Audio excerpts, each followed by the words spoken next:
You can do this.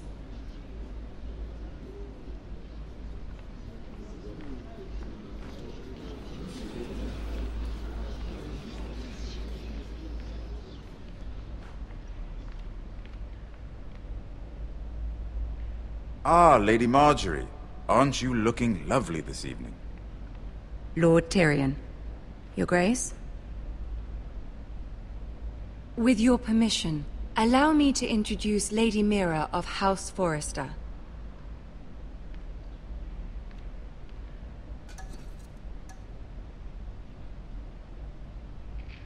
Well? Your Grace. The girl knows her courtesies. Impressive. You may rise. House Forrester is a northern house loyal to the king. Are they? I beg your pardon, Your Grace. I wasn't talking to you. I want to hear from the girl. Is your family loyal to the king? Perhaps you should ask the new Lord Forrester.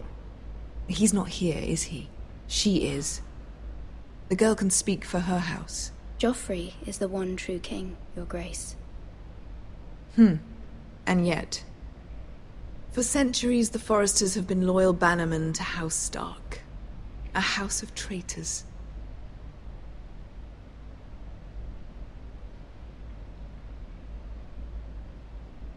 Yes, Your Grace. They are traitors. The Starks were your liege lord, yet you name them traitors so easily. I take it this is the kind of loyalty the king can expect from you. If you have any loyalty at all. Is your house willing to swear fealty to your new liege lord, Roose Bolton?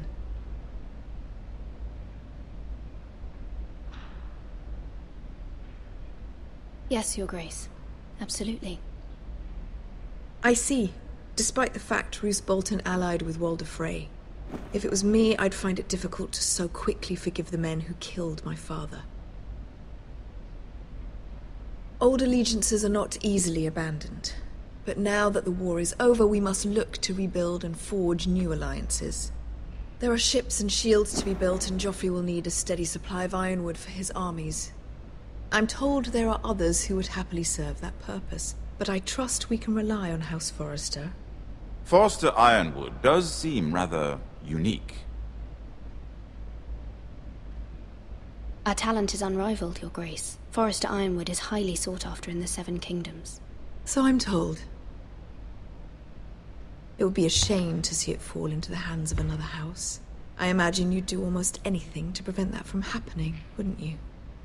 Ask any Lannister, and they'd do whatever was necessary to save Casterly Rock. It would be unfortunate to see another house lay claim to what's yours. There are limits, Your Grace. Perhaps, but not if your house faces potential ruin. What would you have the girl do, Cersei? It's not as if she fought beside the Starks, wielding a battle axe for the Northern Army. It raises an interesting question, I suppose. Can we truly blame those who end up on the wrong side of the war? Our dear Marjorie here was betrothed to Renly Baratheon on the false assumption that he would one day rule the Seven Kingdoms. Can we fault her for her mistake? Should she be held accountable?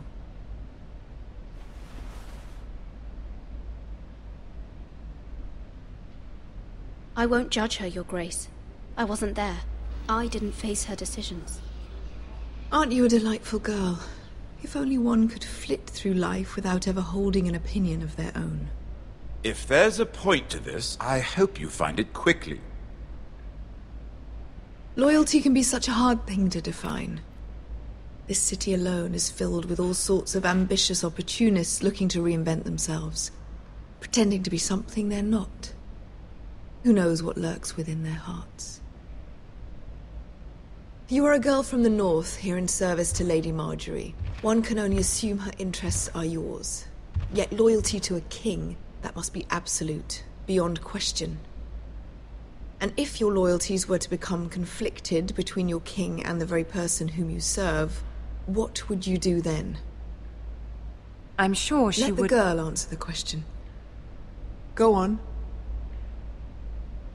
My loyalties would never conflict, Your Grace. That's a coward's answer.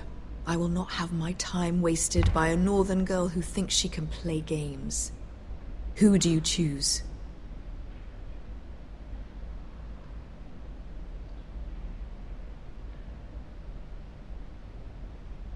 The king, of course. Well said. I was beginning to worry you didn't have your priorities straight. She is a threat to the crown, isn't she? The most dangerous handmaiden in all of King's Landing. My sense is this girl will say almost anything to get what she wants. Which is not very encouraging. I'd like a word with you, if I may. Of course, Your Grace.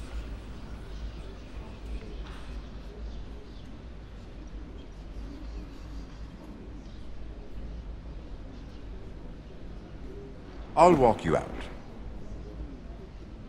This may come as a surprise, but I met your father once, at the tourney at Lannisport. Even then he didn't trust Roose Bolton.